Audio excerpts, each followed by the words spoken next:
going on, Knicks fans? Welcome to another episode of Cap Rules Everything Around Me. Cream, get the money, dollar bills, y'all. It is good to be back. Oh, it's fun to enjoy the season for everything that it is, because at the end of the day, it's basketball. That's what we want to watch it for. But we're just about to hit kind of the unofficial official start point of trade season, and you can smell it in the air. Holidays are coming. We're in the middle of the holiday season, and we get to now talk about ways the Knicks can figure out trades. It's a beautiful thing. So, John and I did a podcast yesterday. If you're tuning in, hopefully you had the chance to listen to it. If not, we really, we dove through a lot of the four players that are seemingly on the trade block, or at least in trade conversations right now.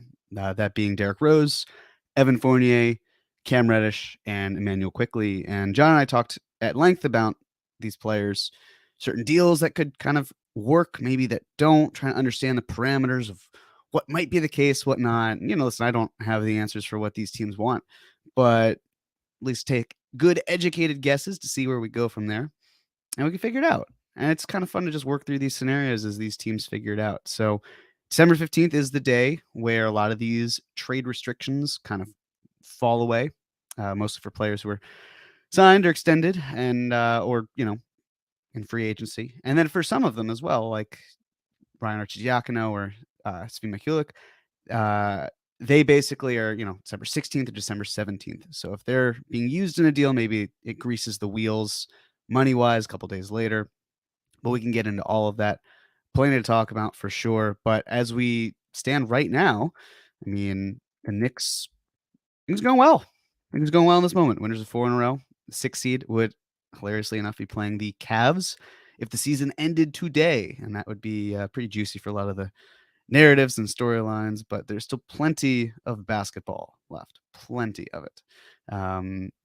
So, yeah, I mean, it just, my view is the Knicks are going to be good enough where they should be winning games and they're not going to tank. So they should keep winning games. It's the important part. And I know that might lead to a quote unquote mediocrity type of path, but I really don't think that's the case.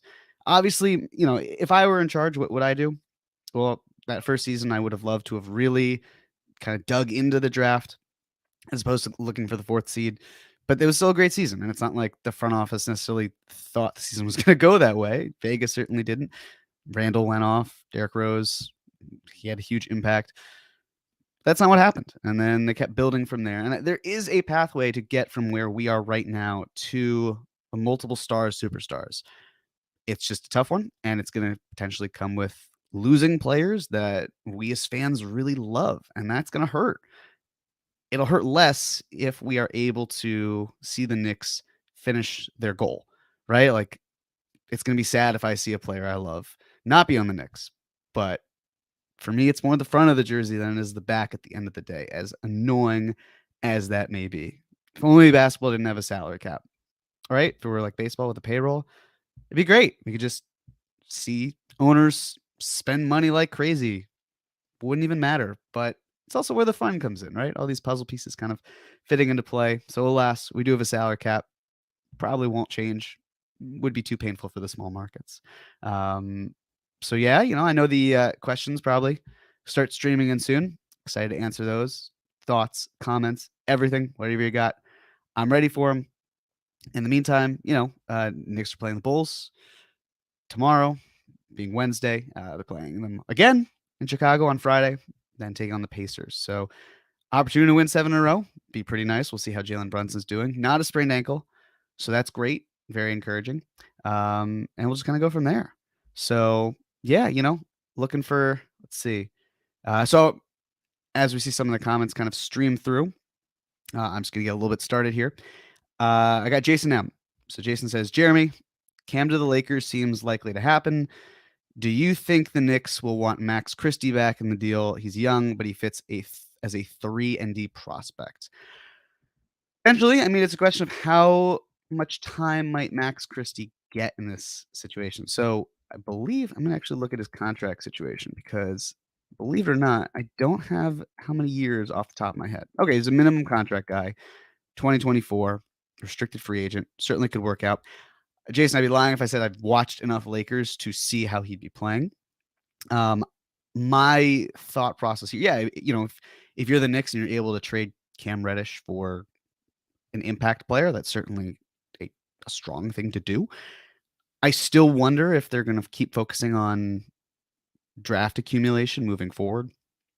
I really don't know. At the end of the day, it seems like they're just comfortable filling in with the spots right now. I mean, for me, I feel as though, despite Tibbs saying a 9-man rotation, all right, let's say you run with a 9-man rotation, Tibbs, that's fine.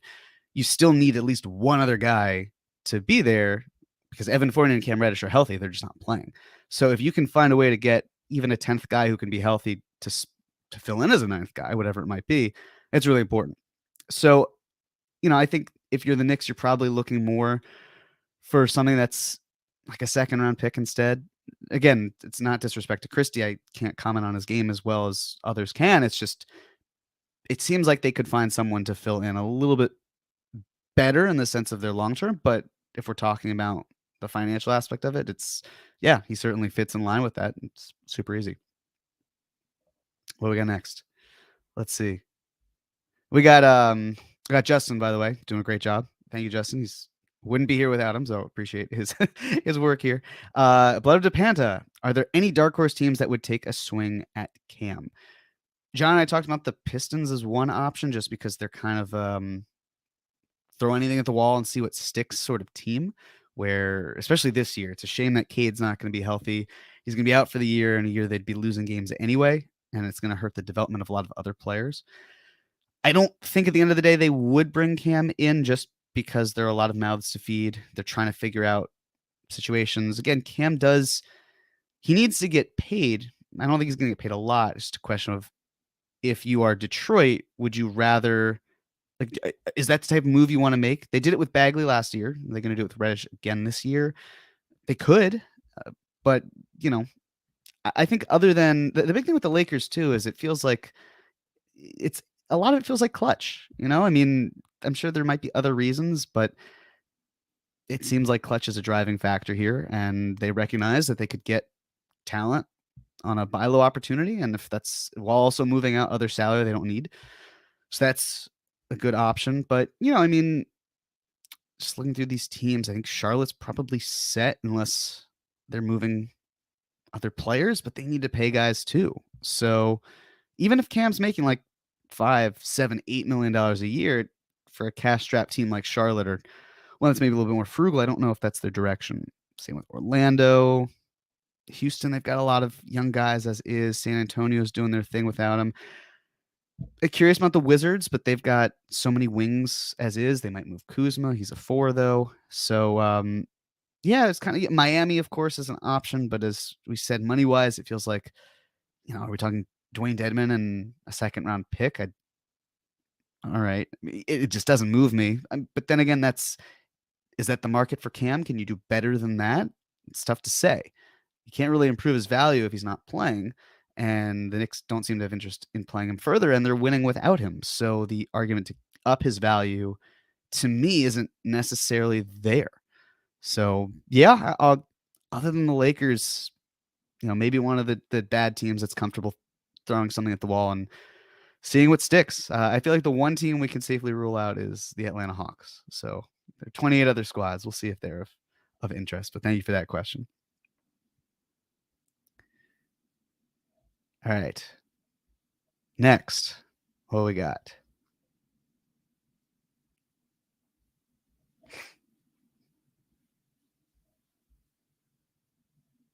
All right. From Juanon. Thank you so much for the contribution. Jeremy, salute. I have a feeling the Knicks aren't going to do much here. Something small, moving Reddish seems like the only move. Please tell me why I'm wrong and why 30 is on the move. Yeah, I'm of the same mindset that I don't think the Knicks are going to do anything earth-shattering at this deadline. They've been pretty easygoing with a lot of it. Just, again, I don't see Julius Randle moving, and it's not because the Knicks feel like they have to trade him. I just don't see them forcing the issue.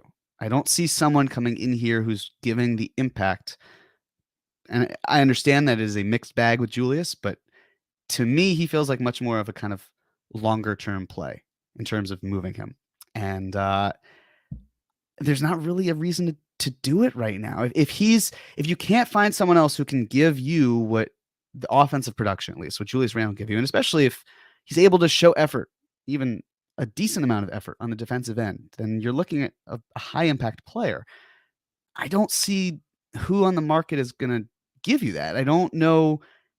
The draft picks, the Knicks are trying to balance winning and capitalizing on the future, and moving Randle for something that's not around the same level of talent or greater than that puts them in a precarious spot where they start losing games, and they have future assets, but are they around to use them if they keep losing? And I think the Knicks are trying to find this sweet spot of where can we win games, still contend later on, have all of these picks. How can we churn all of this together and create a sustainable and winning product without feeling like we could be fired at the drop of a hat? Because if you think about what all the teams in the past have done, it's been losing. They've been losing games, and that's been the impetus for why Dolan has forced those front offices out. If the Knicks are winning games, and if they have their eyes to the future, and it doesn't seem like a Chicago Bulls type of situation or a Minnesota Timberwolves situation, then they'll be fine. So I'm sorry. I think they'll do something small or smaller. Maybe they'll move Fournier, maybe C.R.E.A.M for sure, I believe. Other than that, I think they're just going to take it easy and assess this offseason. And I think that's probably the safest call to make, and I'm okay with that. One other thing that I think is kind of relevant is, Svi's contract is a partial guarantee, but Arcidiacono's contract is completely non-guaranteed. So I'll say this as a reminder in a few weeks, but January 10th is the deadline for non-guaranteed contracts. Last year with Wayne Selden, they cut him. They took on Denzel Valentine's money for a couple players whose rights are drafted internationally. I could see the Knicks doing the same thing with Arcidiacono here, where they basically non-guarantee his deal, keep that roster spot open for any deals they want to finagle. Maybe it's a 2-for-1 later on. Like, for example, the Lakers trade that was floated where the Knicks said, hey, we'll do Fournier for Beverly and Nunn. That would essentially be that type of move because you can't create the roster spot. Now they can. And if they do that. So look for someone like Arcidiacono to take a very brief vacation from the Knicks and then probably maybe come back after the deadline if the Knicks don't feel like they're all set with their 15 spots. But thank you for the question, Juanon. All right. Blooded Panda, what are offers that the Suns can make for Julius that Leon can't refuse? I don't know if they're, again, it's probably upgrading talent. I don't see them moving Ayton. I don't know how interested the Knicks are in Cameron Johnson at this point. Not to say he's a bad player. He's very good. I just don't see them moving a lot of their core. And the way that the Suns are kind of operating right now, to my understanding, is they usually take it year by year. They don't trade a whole bunch of picks that are super far out. With everything in ownership, with Sarver, it's just seems like it's in flux. I think the safest thing for them to probably do is probably a Kuzma style trade where they're trading expiring salary for expiring salary. They're comfortable trading this year's pick. And then next year, this summer, they're essentially saying, well, we could re-sign Kuzma or we could sign and trade him somewhere else. And all it did was cost us, say, 25th pick in this year's draft. And they've got a winning team. Like, that's the type of deal that I think makes sense. Other than that, I don't think there's a great pathway for the Suns as a suitor for him. I honestly don't even know what really would be a great Suns trade unless, like, are the Knicks targeting Landry Shamet? He's got a really tasty deal in the eyes of Brock Aller. I'm sure he loves it, where it's non-guaranteed fully. It's team option and then non-guaranteed for the last 2 years of that deal. But it's around $11 million. I don't think they want Fournier. I don't think they want Cam to then pay him. But that's one contract that I think would be intriguing at the very least. But we shall see. From Jonathan Macri. Familiar name and face. I think I've read your newsletters and whatnot once every now and then. Jeremy, who has the thank you for the super chat contribution, by the way, John.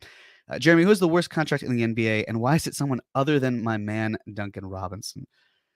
It's a great question. Well, for starters, Duncan Robinson, he's really he's a scrappy guy, right? Like he's a gym rat through and through. He's heat culture embodied.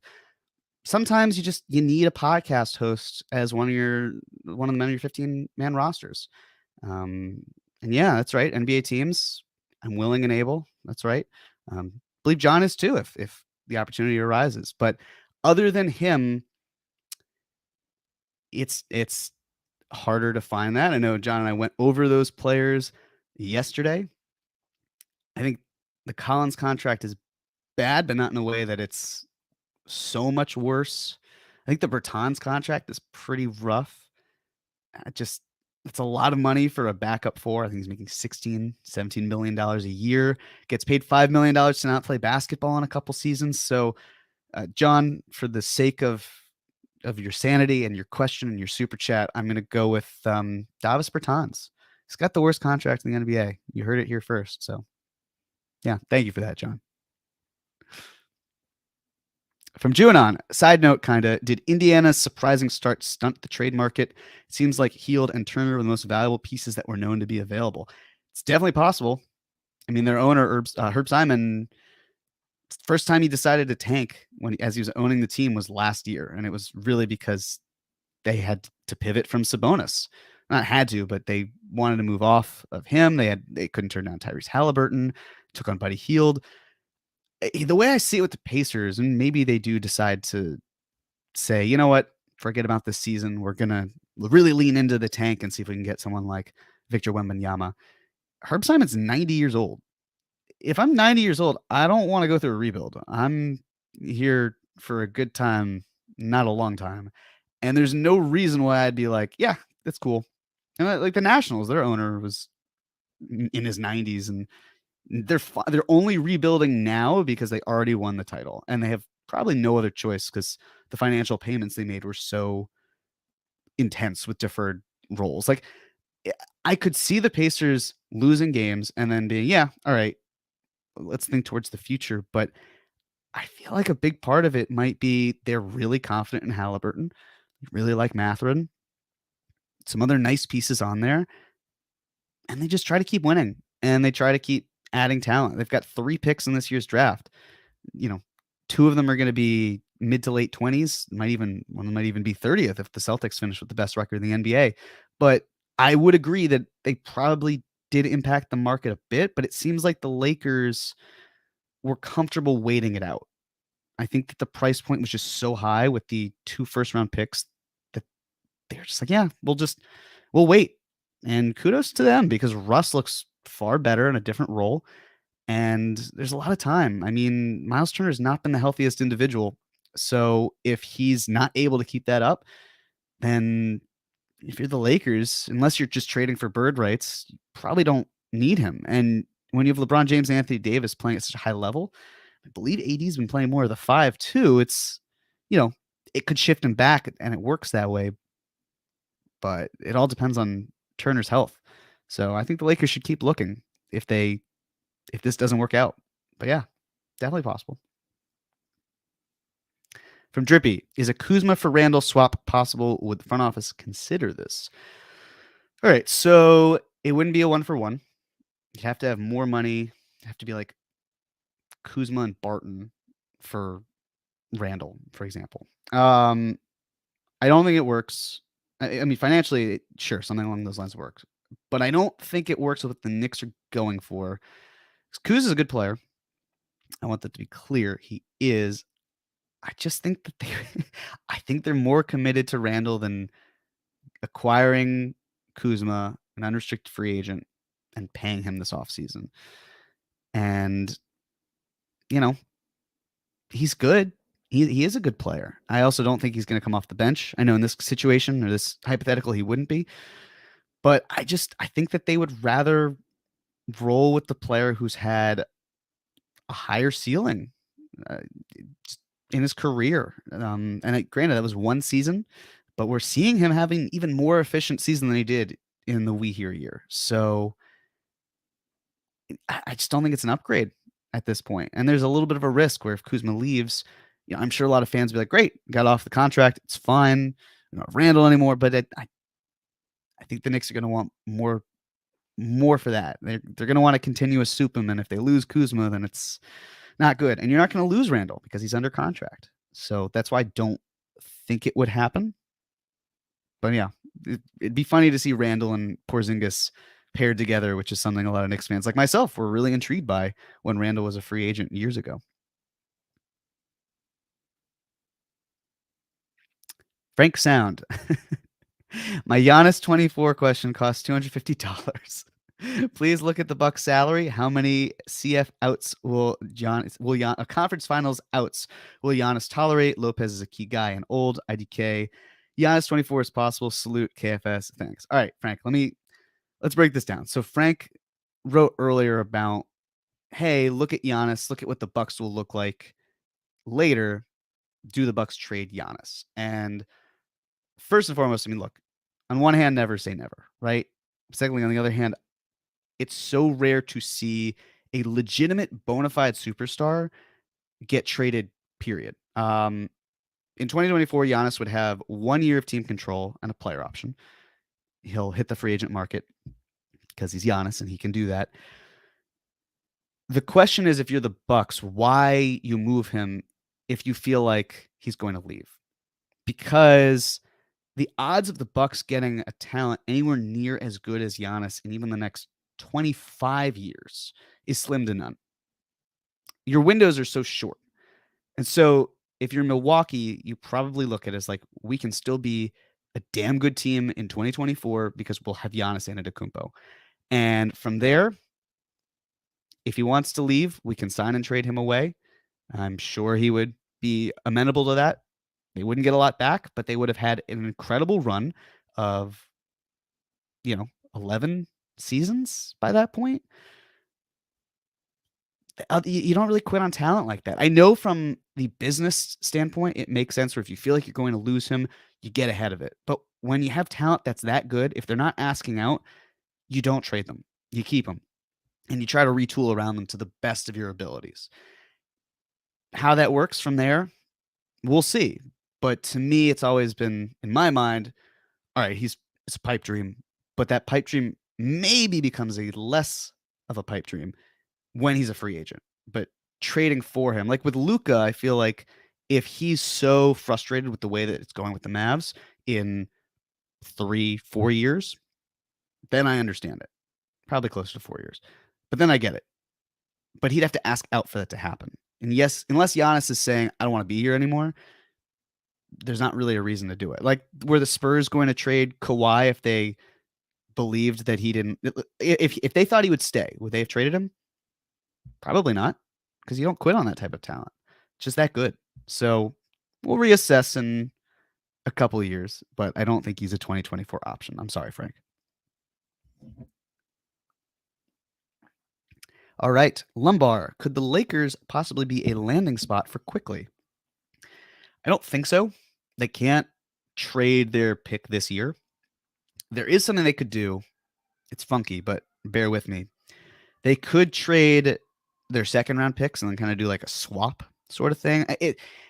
It's confusing and it probably wouldn't work anyway. The Bucks and the Rockets did this a couple of years ago when PJ Tucker went from Houston to Milwaukee. But they can't really trade this year's pick with ease because of the Stepien rule. The Pelicans can defer their pick. So it's like, if you're the Lakers, are you trading a 2027 first for Quickley? Probably not. You could, but those picks would probably be better suited landing you someone better than Emmanuel Quickley, especially using Russell Westbrook's salary to maybe net you 2 players and round out the roster. I think you could add Quickley to any NBA roster and they would be a better team, no doubt about it. But there's a price point that comes with it, and I don't think there's a way for the Knicks and Lakers to meet in the middle where Quickley can be had with ease. So I don't think they're a landing spot, at least not this year.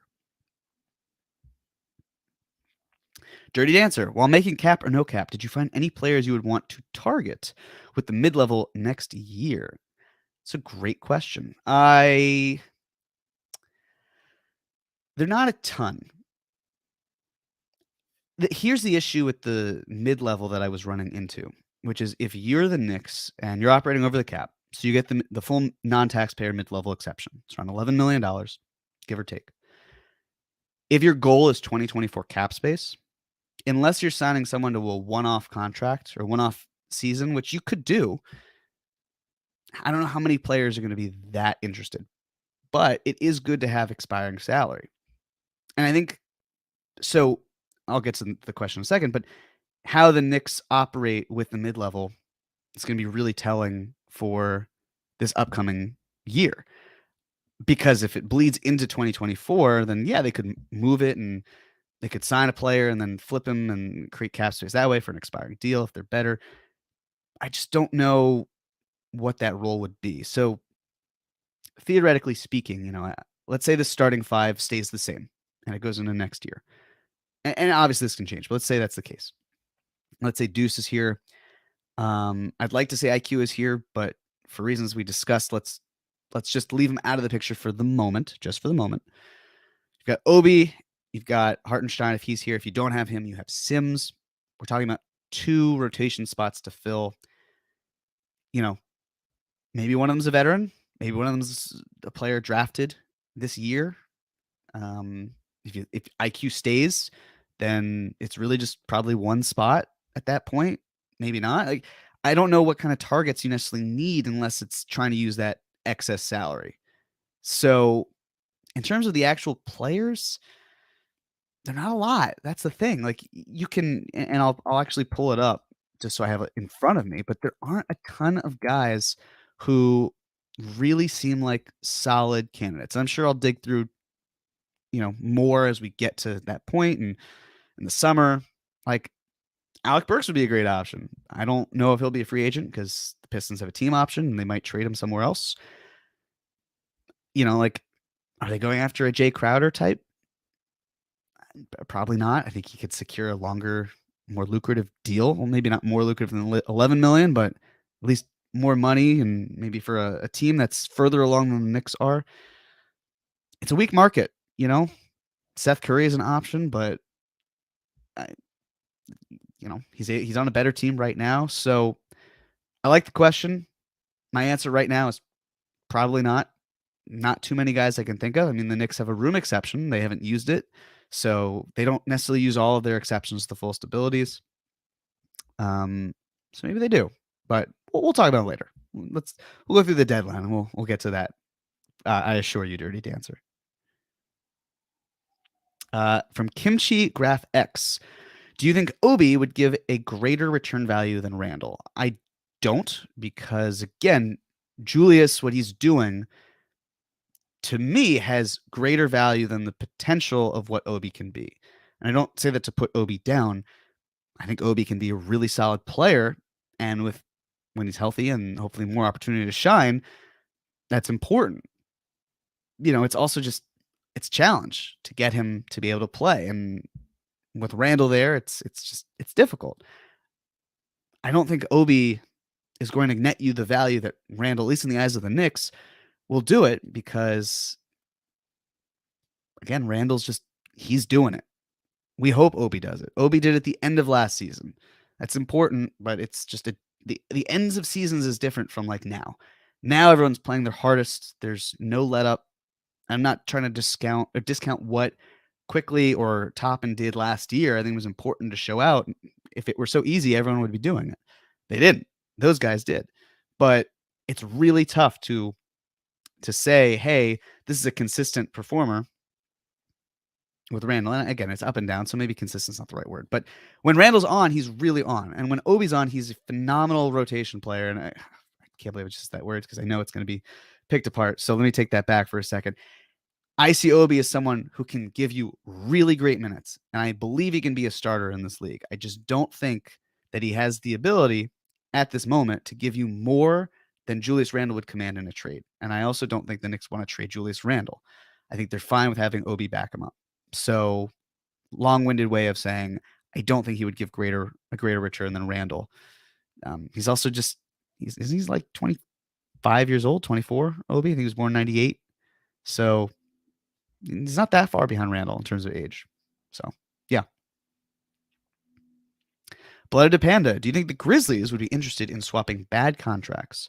In Fournier and Green for a chance at Cam, it would require another contract potentially, Dylan Brooks, and maybe a rookie. So Green's an expiring contract, and he's probably not going to step foot on the floor this year. If he does, it's postseason time, and that's hard to reincorporate him or incorporate him because he's never played for the Grizzlies. So the bad contract here is really, in this context, the Fournier one. I think they like Dylan Brooks a lot. I think they want to keep him.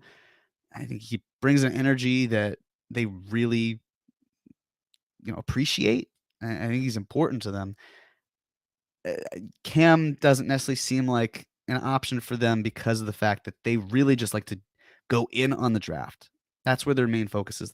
Sometimes they'll do trades every now and then, and maybe free agency if there's cap space, but it's really more draft focused. And I don't think they're the type of team that takes a flyer on someone like Cam. I think they're more interested in how do we build through the draft and keep adding talent that way. Because you get 4 years of rookie scale deal versus we have to pay Cam Reddish, and we don't know entirely what he is, but we have a decent idea.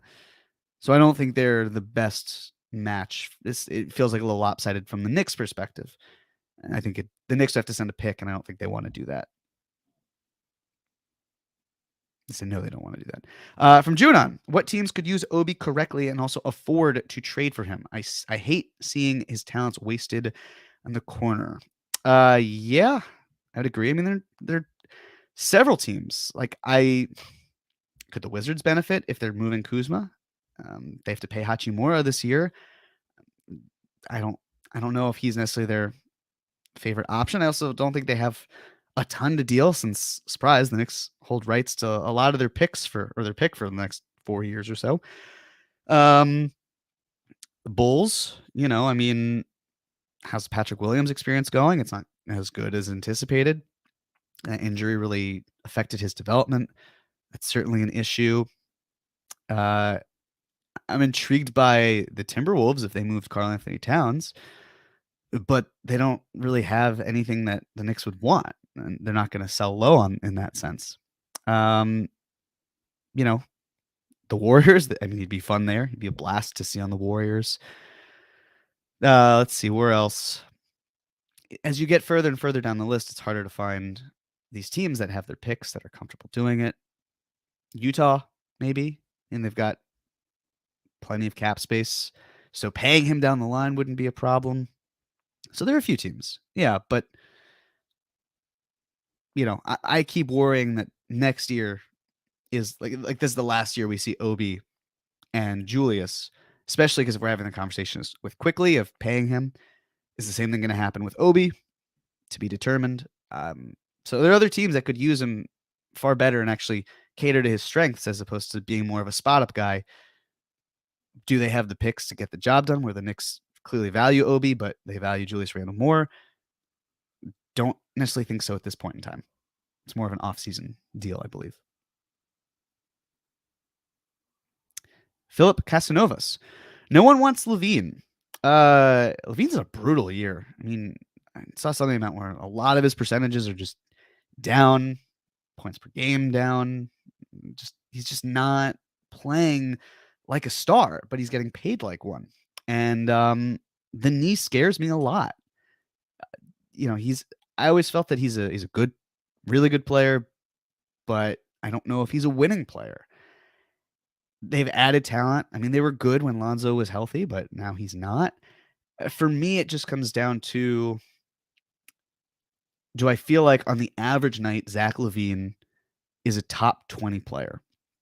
And this season, I do not. If you can get his legs under him, then perhaps. But I just don't. I'm just worried. I'm very worried about what his future is. I don't feel like that's the type of player you necessarily invest in. You could make the argument of paying more for Donovan Mitchell than paying less for Zach LaVine because, well, Donovan Mitchell's a better player. He's also healthier, and he's younger. I think those are really important components. Fortunately, it's not one or the other. It's just with LaVine, there are some significant drawbacks, and the Bulls are such a weird team right now. I don't think they're going to pull the plug on him this year anyway because they've made their bed. They don't want to blow it up. They can't really do it because their pick is only top 4 protected. So maybe they get into a scenario where this summer they're trying to offload him. And I just feel like there's a team that's going to be more desperate than the Knicks. Like, if the Mavs are terrible, are they willing to shell out a couple unprotected firsts for Zach LaVine, knowing that they could just add some sort of talent around Luka and be like, "Hey, look, we're building around you. Don't worry. Don't force your way out in a couple of years. We're processing. We're going through it." Yeah, I think there are going to be teams that are more desperate to get a star than the Knicks because he's a star because they have to win on someone else's timeline. I'll say the one nice thing about the Knicks not having a superstar, they don't have to worry about a timeline, which means that we can be loosey-goosey with it. With other teams, like with the Lakers, they've got LeBron James and Anthony Davis. They have to win now. The Mavs have Luka Doncic. They need to really start winning soon, especially considering they just went to the Western Conference Finals. If they miss the playoffs, which I don't think they will, but if they did, that'd be a pretty steep drop. So, yeah, I'm not a huge fan. Haven't really been a huge fan. Maybe someone will take a bite. I just don't think it'll be the Knicks, and I kind of hope it isn't. But thank you for the question. Jason M. I think the Knicks will move IQ in the offseason after they draft his replacement to Quavion Smith. Thoughts? Haven't seen enough of the prospects to have thoughts on Smith, but yes, I think the Knicks are of the belief where, again, it's upgrade or assets, but they don't try to get worse as a team. So I could see the Knicks trying to focus on NBA-ready talent. They found NBA-ready talent in the back end of the draft. Whether or not Tibbs plays them or plays them as much as we would like is a different story. But yeah, I think they're with IQ. That's why when I said in the most recent podcast, like the only trade I would do for IQ right now is for talent that makes the Knicks better in the present. Other than that, if you're trading IQ away and you're not replacing him with someone who's giving you what he can give you, then it feels like you're pushing and pulling at the same time. You want to be a better team, but you're trading one of your better players and you're not replacing him with someone that makes you better. It doesn't make sense, which is why ultimately, if IQ is moved, I agree, Jason. I think it would be a summer move. I do not think it would be mid-season. It'd be great if IQ weren't moved at all. It's more a question of the business and the financial side of it versus the ability to make the Knicks better. Because we know he makes the Knicks better, but there's an opportunity cost here that has to be discussed. And I'm sure we'll talk more about it, hopefully this summer, because it means IQ wouldn't have been traded yet, and there's still a chance that he can stay here on this team long term. Blooded Panda, what do you think went through Brock Aller's mind when he was forced to make that Evan Fournier contract? Well, I think what went through his mind was the market value. Like the market, you have to do 3 years guaranteed because of the fact that that was simply what the market was asking for. The Knicks needed spacing. They needed more creation than Reggie Bullock was able to give them in the playoffs. And he probably felt, all right, well, here's what we can do. We can give him a team option for the 4th year, like we do for a lot of the other players. We can sign and trade to acquire him. We're fine giving the Celtics a trade player exception. Maybe we can net some sort of pick back, or second-round pick, which didn't really amount to anything anyway. I think it was extinguished. But, we're fine with it at the time being because we need to add talent. And if memory serves with the sequence of events, it was Fournier, and then a few days later, Kemba came on to the scene. So my understanding for that situation was the Knicks didn't know they didn't know before free agency that Kemba was available. It came up later. So the Knicks probably it's an honest question. Like, what would the Knicks have done if they didn't have Kemba Walker available? I mean, they were in on Kendrick Nunn for a little bit.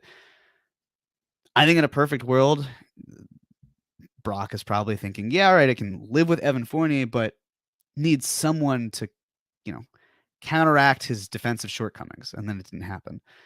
And I think he probably felt, if you look at the way that the Knicks are operating, where they're really more on from the point that they started, like a 3 or 4 year plan, they could stomach having Evan Fournier, and it's like, listen, if we have to get out and trade him when he's an expiring contract, we could do it, and we probably don't have to pay a huge point.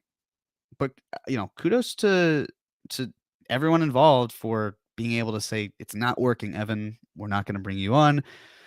But I think that if you look at it from like a more macro point of view, where the Knicks are given a really long leash, the front office is able to make moves, and it's not going to absolutely crush them. We don't have to get to a point where there's high turnover at the executive level after 2-3 years. Probably thought, yeah, this isn't my favorite thing right now, but we can manage. We can live through it. It's totally fine. And we're seeing a point where it's not totally fine, but it's not going to get that much worse. Either he doesn't play or he's traded. That's really how I see it. So, but yeah, he was probably in his mind, it's not the worst thing. We can move it. It's just waiting. But in the meantime, yeah, it's not our timeline, but there are probably better deals that we can make. Drew P, do you think that the Bucks would be willing to unprotect their pick for Cam? I think it's unlikely, but I think it's the best potential package. So it's not the Bucks that would actually need to unprotect that pick. It is the Pelicans, because the Pelicans got that pick in the Drew Holiday trade. They sent it over to the Trailblazers, and they decided to protect it, or at least it was protected, 1 through 4, and then the Knicks got it, and now it's after that. So the Knicks have to go through the Pelicans to do it. I don't think they would. I feel like that's the sort of thing where the Pelicans would want an asset for it. The Knicks don't want to give up an asset for a draft pick that, unless, like what Frank is saying, that the Bucks are trading Giannis in the last year of his contract, they're going to finish with a pretty high record. And so if you're the Knicks, you're pretty confident that it's going to convey. There's a chance it doesn't, but you're pretty comfortable, even if Giannis misses some time, or there are injuries, that the pick will convey and you're fine. So no, I don't think that they'll go to the Pelicans and unprotect the pick for Cam. Juanon, Isaac Okoro, anyone? A swap for Reddish works, could actually benefit both teams. I don't know if the Knicks are going to be interested in Okoro. His shooting is just woeful. And for a team that's 30th in 3-point shooting, I don't think he is the option they're looking for. I do get what you're saying, though, in terms of a wing for a wing, an eye for an eye, but I don't think that's where the Knicks want to go. I think they're looking for something that kind of helps them, at least with spacing, more than that, because Okoro would, he'd make them the 31st worst 3-point shooting team in the league. Don't want that. Kimchi Graphics, is Hartenstein a dark horse candidate to get moved? If he can, IDK on recent signing rules. Not sure if the front office have used him as better enough than Sims to play him, especially if his contract is needed in a bigger deal. Yeah, he is a dark horse candidate. I was there's a move that I have in mind that's like, there's some trickery behind it. I'm gonna save it for a later pod. I'm sorry to tempt it, but I want to talk about it with John when the time comes, because I think it's I don't see it happening, but I think there's something about it where the Knicks could be really creative with how they move him. I do think he's a dark horse, though, a dark horse candidate to be moved. Yes, especially if the Knicks want to get Sims more time. Just I don't think it's going to happen now. I also wish that Hartenstein were used more to his ability. I don't think that his value takes such a hit on the trade market because he's not being used in the way that he should be. But like, teams saw what he could do last year. They know what his passing acumen is. They know what he's able to do on at least one of the offensive glass, plus the defensive. So I don't think he's really going to be moved. But if he did, I wouldn't be shocked. I'd be a little surprised, but I wouldn't be shocked at all. Mino F. Jeremy, if the Knicks finish with 2 picks in this draft, let's say in the mid-teens, what do you predict they do? What do you want them to do? Trade up, draft both, trade for a player. Ideally trade up. I think that'd be great. If I know the Knicks like I think I know the Knicks, it'd probably be try to trade up first. And if that doesn't work, then trade out with one of those picks for a future draft pick. I think it would have to be worth their while, though. this is a really good draft class that's coming up. If they feel like they can get better talent now, they should do it. They should just draft him. Another thing as well, just to consider, if we're talking about IQ, if he's still on the team and they're looking to flip IQ, is it better to use him as a trade up scenario or as a future first round pick? I'd say in that case, I'd probably go with future first round pick. I think it's more meaningful. But if the front office sees someone that's just can't miss, and IQ is the type of player where they move him and they get the star talent, or the potential with a legitimately high floor as well, then it's worth it. It's worthwhile. So I would say in order of what I would do: trade up, trade out with one of those picks for a future pick. They could also trade down and then trade out with one of them, but at least draft one player. I was fine with it last year. I cannot accept not drafting a player this year. I would be upset at that. I want at least one drafted player, please. Leon, thank you. Drippy, could you see Mitch being traded after January 10th? Who would be interested? So Mitch could be traded after January 15th. January 10th is more for the non-guaranteed guys, but Mitch and his extension, that's January 15th. Sure. I don't think it'll happen with Mitch. I think the Knicks really try to handle a lot of their business in the offseason. In midseason, they really just look for what will stabilize them in some manner or kind of consolidate in some way. But just looking at the list of teams, Detroit was interested. Toronto, Ian Begley talked about how they were a potential suitor for him in the offseason, couldn't make it work. I think he'd make a lot of sense there. I really don't know what Toronto is trying to do, what they're trying to accomplish. Regardless, if they want to like take a step back and kind of diversify their portfolio of wings, maybe cut down on one of the wings and build around other players, they could do that, or he'd be an option. So I'll go with them. I think they could be interested, but other than that, it's not going to be Boston or Milwaukee. It's not going to be the Pelicans. It's not going to be the Grizzlies or the Nuggets or the Cavs or the Suns. The Nets really just have ideally the Philly pick that they could have, and I don't think they're going to want to do that. I don't think they need to do that. Claxton's been doing a really nice job defensively. The Kings have Sabonis. The Blazers have Nurkic. The Clippers have Zubats. The Sixers have Embiid. I don't have any interest in helping the Mavs whatsoever. I'd like for that pick to be as close to 11 as possible. Hawks don't see it. Pacers only if they traded Miles Turner, but even then, it wouldn't be Turner coming to the Knicks, in my opinion, to be a 3-team deal that nets the Knicks on their center. I could see the Warriors being interested, but they don't really have solid contracts. Not really interested in Kuminga, maybe Moody, definitely not Wiseman. The Jazz were interested with Donovan Mitchell's situation, but they've got Kessler playing really nicely and Olynyk. The Wolves aren't an option. We just talked about the Raptors. The Heat have Bam Adebayo. Lakers, I don't really see it. I think they need more spacing. The Bulls could potentially if they don't want to re-sign Vucevic, but maybe not. The Thunder could use some sort of big, but I don't know how willing they are to do that. Like, you get to a point lower on in the standings where it's like, why is a team trading an asset for Mitchell Robinson if they feel they're in Victor Wembanyama territory? So I'll go with the Bulls and the Raptors. Other than that, I just don't really see him moving. I think the Knicks are going to keep him through the year. That's a good question. Dirty Dancer. I love the recent defensive culture. If the Knicks feel obligated to choose between IQ and Obi, why would they choose Obi? I've honestly been wondering this myself because if we're picking favorites, my favorite is IQ over Obi. I think the reason the Knicks do it, why they would in this case be theoretically picking Obi over IQ, number one, as things stand, I feel Obi would cost less. So you could still find a way to keep one of them, and that's the case. Number two, I think the big thing with IQ, I was having this conversation with noted Patreon, a patron and Knicks enthusiast, the one and only Robert Cross, #53wins. Robert's a big IQ fan.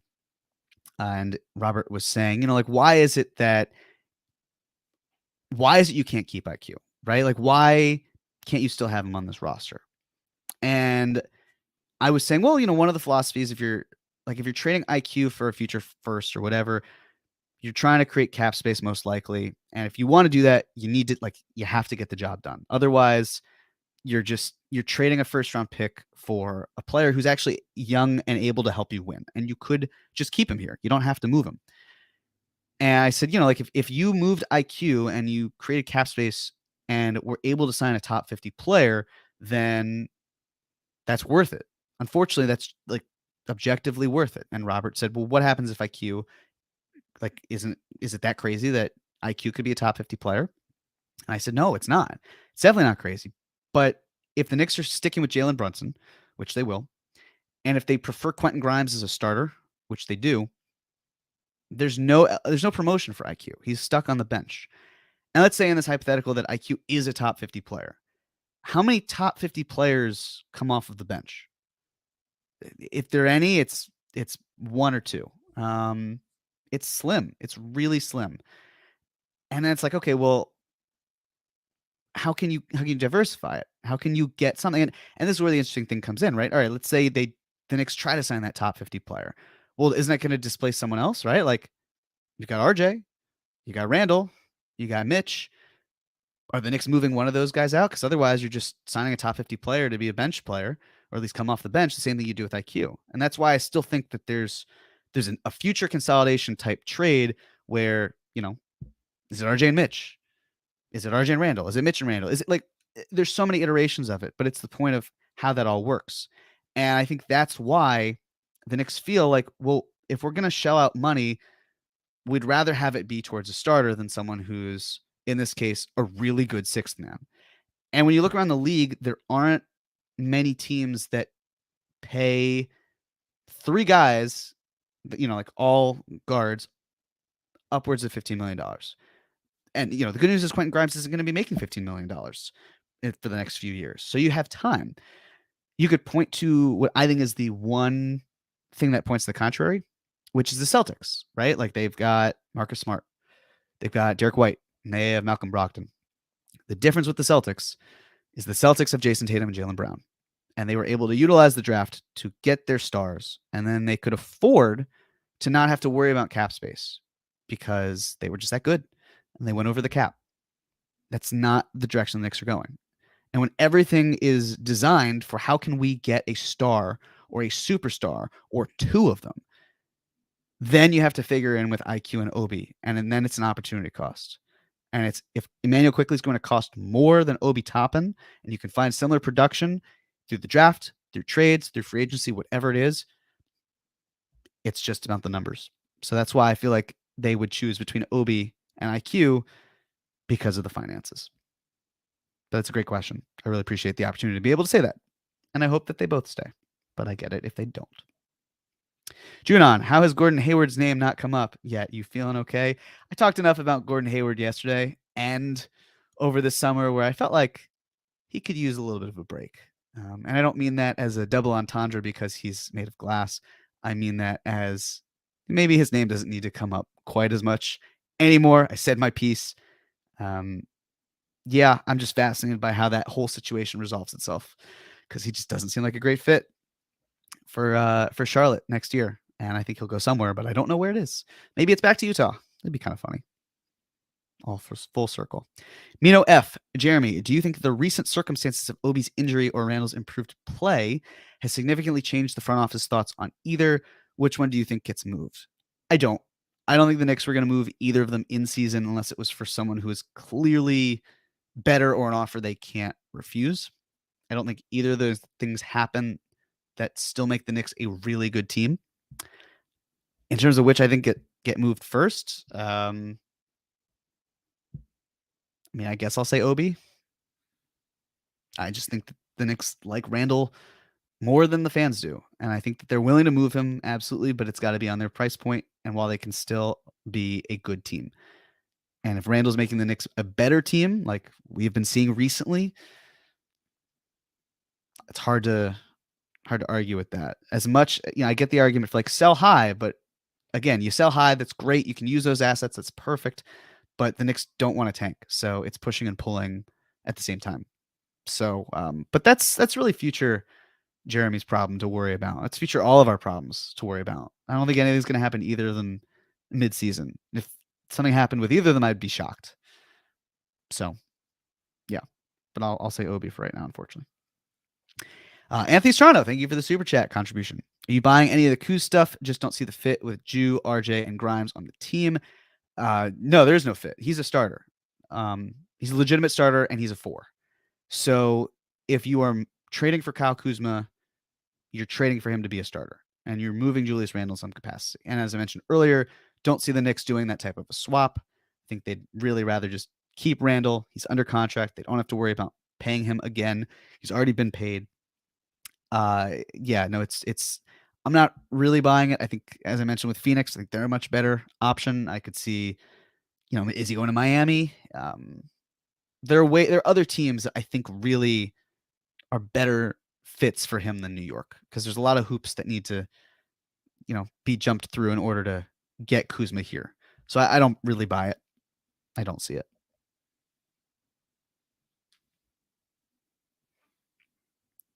All right. So I think might be wrapping up soon if we don't have anything else. But this was a lot of fun. So thank you all. Thank you all so much for tuning in. Really appreciate it. We'll be back. There's a game, obviously, tomorrow, being Wednesday, December 14th. So check in for John's post game after that against the Bulls. We'll be back next week. And yeah, as it says, thanks for tuning in tonight, everyone. We'll be back for tomorrow night's game against Chicago Bulls. Don't forget to like the video, subscribe to the channel, and follow KFS on social. It's at Knicks Films, at KNICKFILMS. Until then, thank you so much. Capitals everything around me. We'll do this again soon. I think we got some stuff planned, some fun stuff planned. But, the next time I'll see you will be via podcast forum with my good friend John. So thank you all.